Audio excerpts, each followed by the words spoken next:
सभी साथियों को मेरी तरफ से नमस्कार। साथियों, एक बार फिर से आप सभी का आपके अपने चैनल पर स्वागत है। और साथियों, अपने जो पुराने पेपर की जो सीरीज चला रखी है उसके अंतर्गत ये जो पेपर अपने कर रहे हैं इसके 54 क्वेश्चन अपने कर चुके हैं। तो ये पेपर है साथियों सीईटी जो ग्रेजुएशन लेवल है उसमें 131 सी सीरीज़ का ये पेपर है।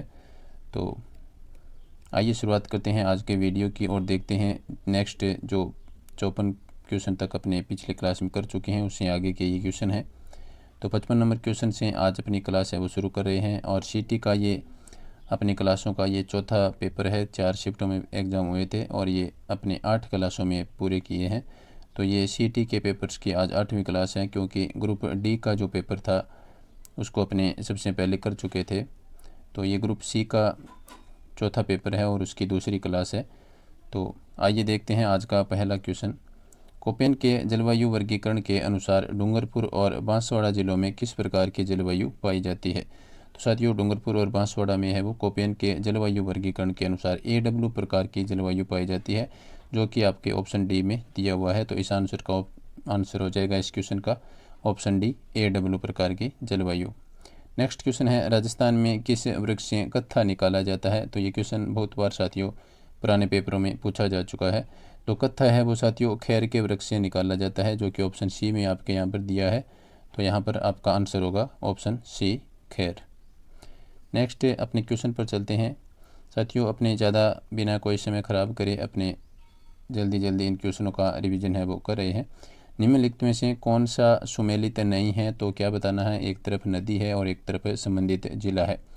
तो जो सुमेलित नहीं है वो आपको बताना है। तो देखिए साथियों, दाई ये अजमेर सही है, बाणगंगा जयपुर ये भी सही है, काकणी जैसलमेर ये बिल्कुल सही है, और वात्रक बांसवाड़ा। तो साथियों ये ऑप्शन यहाँ पर सुमेलित नहीं है। ऑप्शन डी आपका इस क्वेश्चन का आंसर होगा।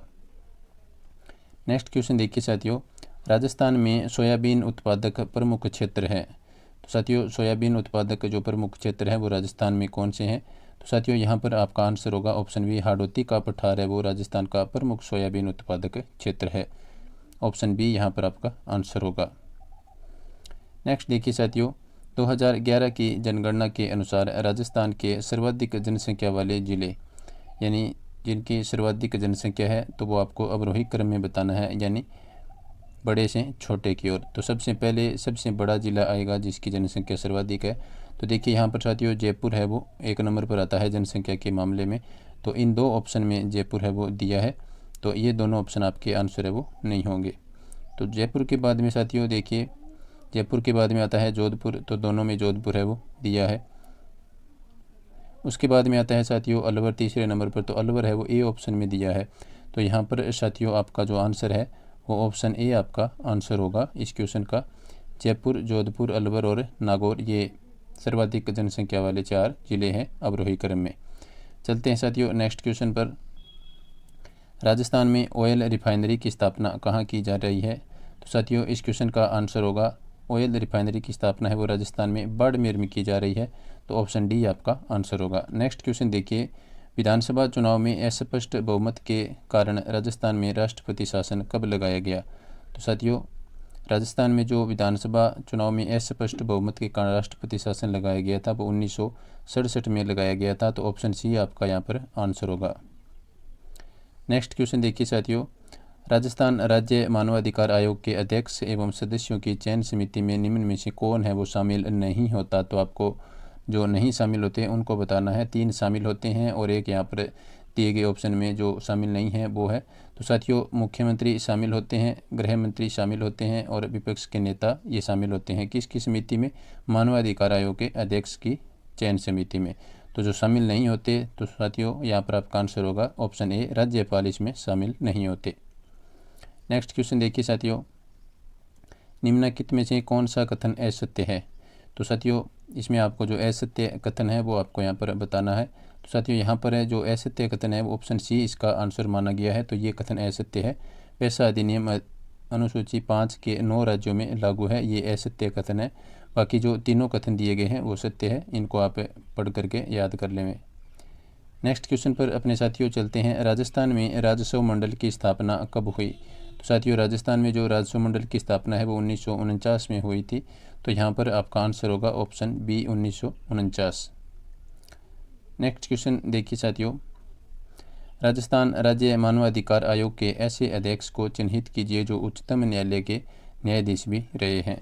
तो साथियों ऐसे जो अध्यक्ष हैं वो है साथियों सैयद सगीर अहमद।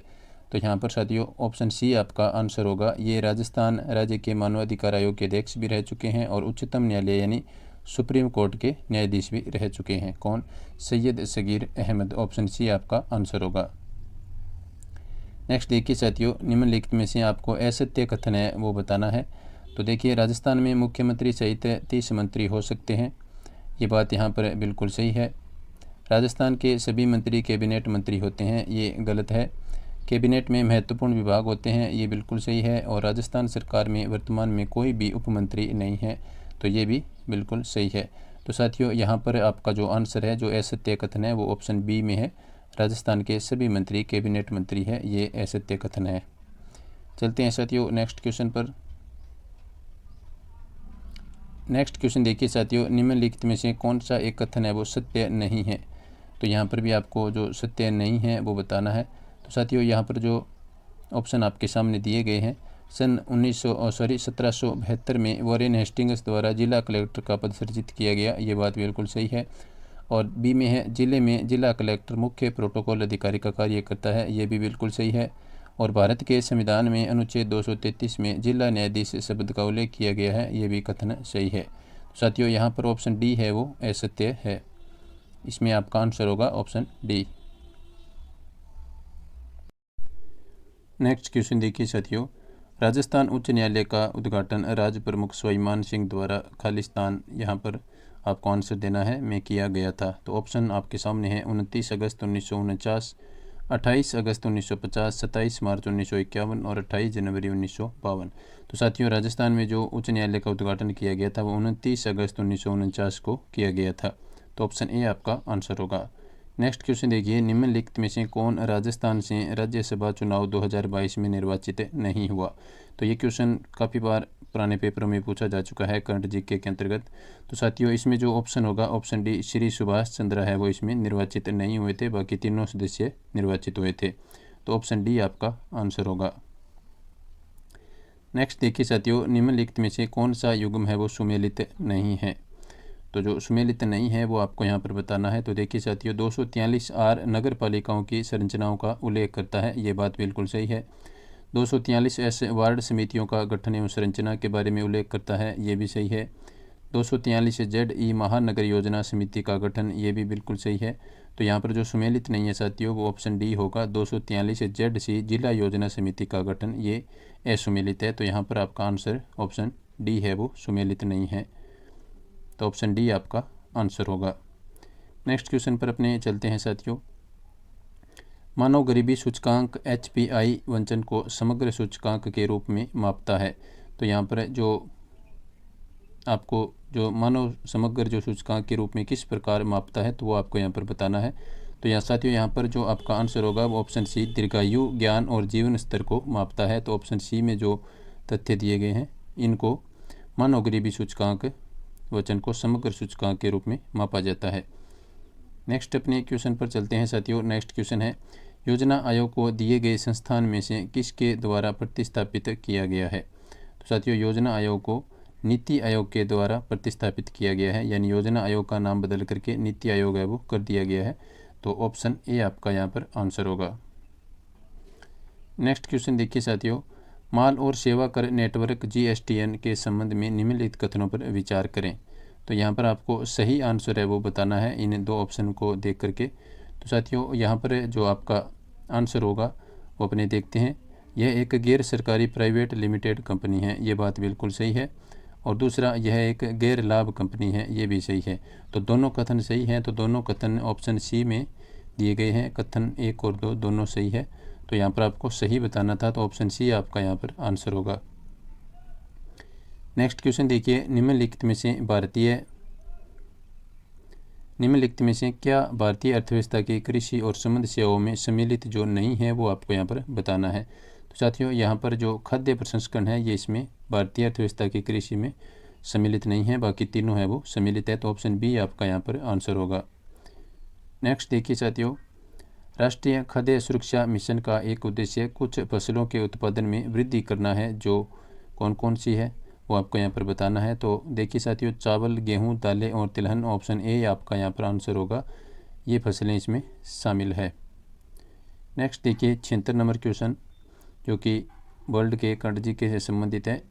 निम्नलिखित में से किस देश ने वर्ष 2021-22 में भारत से सर्वाधिक निर्यात किए? ये क्वेश्चन 2-3 एग्जाम में पूछा गया था लगातार। तो साथियों यहाँ पर आपका आंसर होगा यूएसए से सर्वाधिक निर्यात है वो भारत के द्वारा 2021-22 में किए गए थे। तो ऑप्शन बी आपका आंसर होगा। नेक्स्ट देखिए, जनगणना 2011 के अनुसार भारत के किस राज्य का लिंगानुपात है वो सर्वाधिक है? तो साथियों यहाँ पर जो भारत का जो सर्वाधिक लिंगानुपात वाला जो राज्य है वो हो जाएगा साथियों केरल।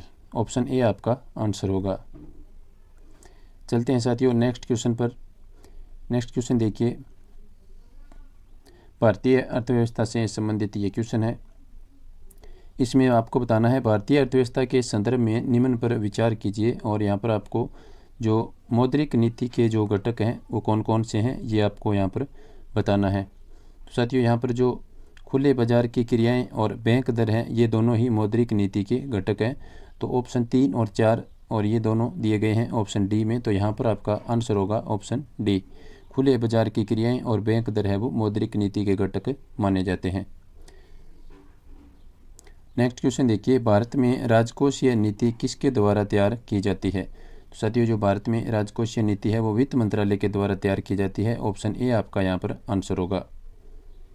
नेक्स्ट अपना क्वेश्चन है, जीएसटी पहचान नंबर के संबंध में क्या है वो सही नहीं है वो आपको बताना है। यानी 3 तथ्य है वो सही है यहाँ पर और एक है वो गलत है। तो कौन सा गलत है वो यहाँ पर आपको बताना है।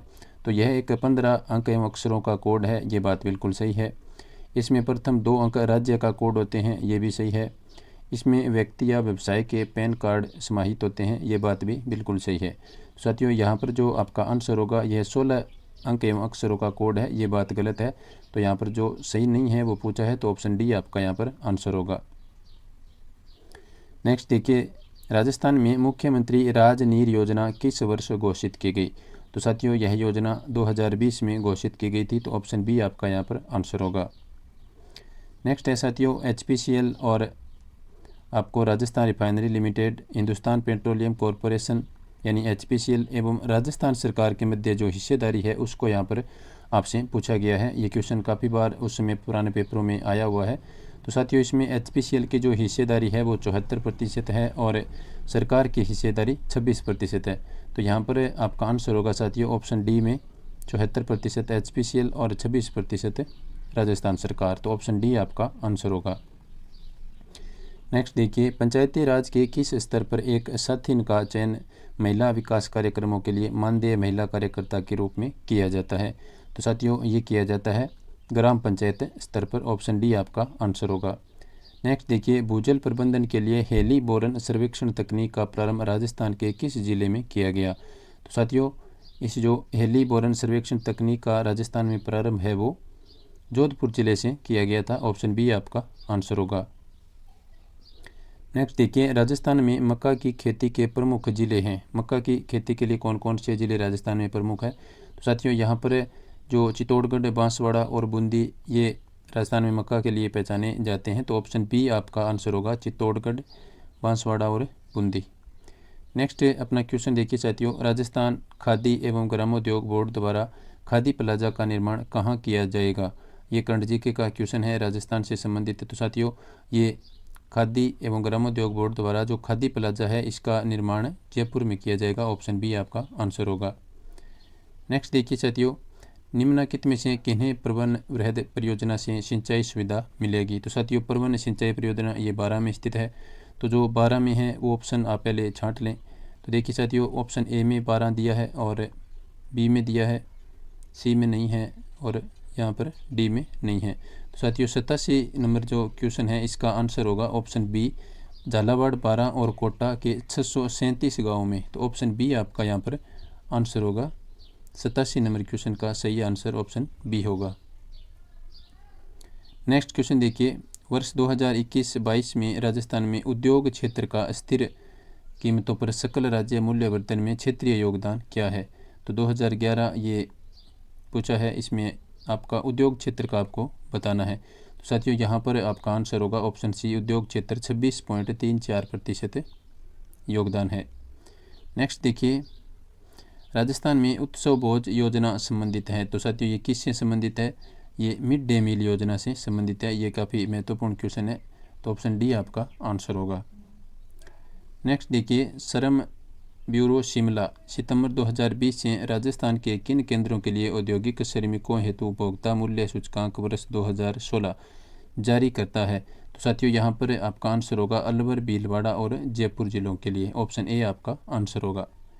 नेक्स्ट देखिए, अंतर्राष्ट्रीय महिला दिवस 2022 पर नारी शक्ति पुरस्कार से निम्नलिखित में से किसे सम्मानित किया गया। तो साथियों ये सम्मानित किया गया था बतूल बेगम को, ऑप्शन बी आपका यहाँ पर आंसर होगा। ये क्वेश्चन काफ़ी बार करंट जीके में पूछा जा चुका है। नेक्स्ट देखिए साथियों, पद्म पुरस्कार 2022 के अधोलिखित प्राप्तकर्ताओं में कौन राजस्थान से संबंधित है। तो साथियों चंद्र प्रकाश द्विवेदी जो कि ऑप्शन सी में दिए गए हैं, तो ये राजस्थान से संबंधित है, ऑप्शन सी आपका आंसर होगा। नेक्स्ट देखिए, वर्ष 2023 का G20 शिखर सम्मेलन निम्न में से किस देश में प्रस्तावित है। तो साथियों ये भारत में प्रस्तावित है, ऑप्शन डी आपका आंसर होगा। नेक्स्ट क्वेश्चन है, मई 2022 में त्रिपुरा के नए मुख्यमंत्री किसे नियुक्त किया गया। तो साथियों त्रिपुरा के जो नए मुख्यमंत्री बनाए गए हैं, तो ये थे साथियों डॉक्टर माणिक शाह, ऑप्शन सी आपका यहाँ पर आंसर होगा। नेक्स्ट अपना क्वेश्चन है, जनवरी 2022 को केंद्र सरकार की PM वाणी योजना का शुभारंभ राजस्थान के किस जिले में किया गया। तो साथियों ये राजस्थान के प्रतापगढ़ जिले से किया गया था। ये क्वेश्चन काफ़ी बार करंट जीके में पूछा जा चुका है, तो ऑप्शन डी आपका यहाँ पर आंसर होगा। नेक्स्ट देखिए, युवा मामले और खेल मंत्रालय ने वर्ष 2022 का मेजर ध्यानचंद खेल रत्न पुरस्कार अजंता शरत कमल को देने की घोषणा की गई। उनका संबंध किस खेल से है, यानी अजंता शरत कमल का जो खेल है वो आपको यहाँ पर बताना है। तो साथियों ये टेबल टेनिस से संबंधित है, ऑप्शन डी आपका आंसर होगा। हाल ही में जारी वैश्विक भूख सूचकांक 2022 में भारत का कौन सा स्थान रहा। तो साथियों यहाँ पर जो भारत का स्थान रहा था वो क्रमांक है साथियों 107वां, ऑप्शन बी आपका आंसर होगा। नेक्स्ट देखिए साथियों, सिंधु घाटी सभ्यता के किस स्थल को जुलाई 2022 में यूनेस्को ने विश्व विरासत सूची में शामिल किया है। तो साथियों यहाँ पर जो आपका आंसर होगा वो होगा ऑप्शन देखिए साथियों बालाथल, कालीबंगा, धोलावीरा और मोहनजोदड़ो। साथियों इस क्वेश्चन को डिलीट किया गया है बोर्ड के द्वारा, तो इसमें कोई श्योर आंसर है वो नहीं है, तो इस क्वेश्चन को डिलीट कर दिया गया था बोर्ड के द्वारा फाइनल आंसर की में। नेक्स्ट अपने क्वेश्चन देखते हैं, 2025 विश्व एथलेटिक्स चैंपियनशिप की मेज़बानी निम्न में से कौन सा शहर करेगा। तो साथियों यहाँ पर आपका आंसर होगा बी, टोक्यो। नेक्स्ट अपना क्वेश्चन है, अगस्त 2022 तक भारत में कुल 75 रामसर स्थल हैं, इनमें से सर्वाधिक रामसर स्थल है वो किस राज्य से हैं। तो साथियों वो जो भारत में जो सर्वाधिक रामसर स्थल है तो वो है साथियों तमिलनाडु में, ऑप्शन सी आपका यहाँ पर आंसर होगा। तो साथियों इस प्रकार से अपने CET के सभी पेपर हैं वो सॉल्यूशन के रूप में कर चुके हैं। 8 क्लासें अपनी हुई हैं, जिन्होंने नहीं देखी हैं वो क्लासें आप प्ले लिस्ट में जा कर के देख सकते हैं, और आप चैनल को सब्सक्राइब कर लें। वीडियो देखने के लिए सभी साथियों का धन्यवाद। नमस्कार।